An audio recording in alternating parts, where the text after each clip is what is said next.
The reality is that our world is changing, and we all make choices. These days we know more than ever that we are not in competition with our next door neighbor. Siler City is not your competition. Your competition is somewhere in China, somewhere in Germany, somewhere in Australia, somewhere in India. You're competing for jobs, you're competing for precious resources, workforce, and people.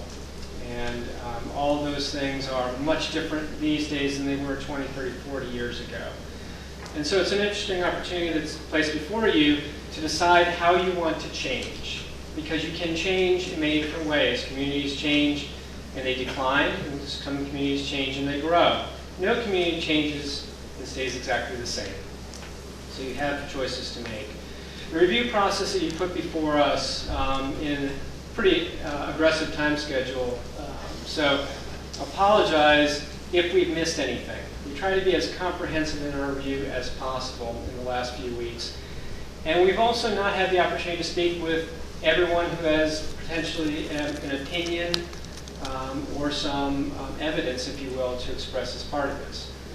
We talked to a few folks. A lot of folks contacted us almost immediately after they found out our names and email addresses.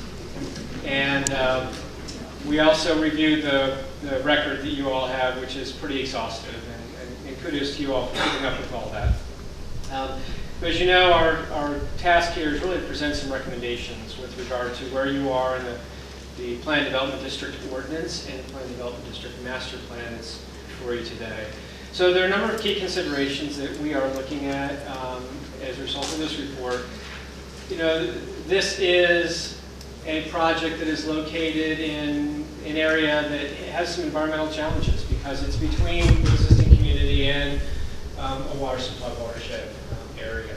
It's a large project, no doubt about it. One of the largest in North Carolina's history, one of the largest certainly right now in North Carolina and really North and South Carolina. By coincidence, I'm heading from here to work with some folks down in Charleston, actually Somerville, South Carolina, who are doing something that would actually dwarf this project. They've got about 80 square miles worth of development that they're looking at right now. So this is a small project in some respects. We know that future development here is going to be limited by the ability to serve it with water and sewer. Sewer is really the #1 determinant on development capacity around our country. We still haven't come up with real viable alternatives, although the technologies are changing. We recognize that. Your land use plan, as you know, has said that this is an area that you want development to occur. And you've already kind of put it in print, it's already on the maps. We're sort of less clear about what that development looks like, but in fact said we want development to occur in this area. You've got substantial road infrastructure that you have had planned, largely in correspondence with the land use plan. And as I mentioned, it lies within a very interesting region in this particular neck of the woods. You know growth is coming. I'm not telling you anything that you don't already know. And it's coming largely from every direction. It's coming from the Chapel Hill Carver area. It's coming from Wake County. It's coming from Fort Bragg. And really, you all are the center of it. So there is an inevitability about things occurring and changing here. It's about really how you manage that change over time. Now, some general observations that we have with the current ordinance, the current master plan. We do think that there are some significant deficiencies in the master plan. I'll talk about those. But not all of them have to be answered today or at the time of which you adopt it. I'll talk about that in just a minute. It really does lack a coherent vision. It doesn't really describe what the project is long term. I think that's a very important element. This project and the size of this project can be well designed, and it can be very complementary to this community and build on it, or it can be a continuation of sprawl. And you really do need to make a decision about that. We have lots of options and alternatives that we can look at around the region of what works and what doesn't. And really, we talk about the phasing of infrastructure, when this project happens, when parts of the project happen. There's an element that we call a development agreement, which I know you all have discussed in some regard. That's really a critical component of this process.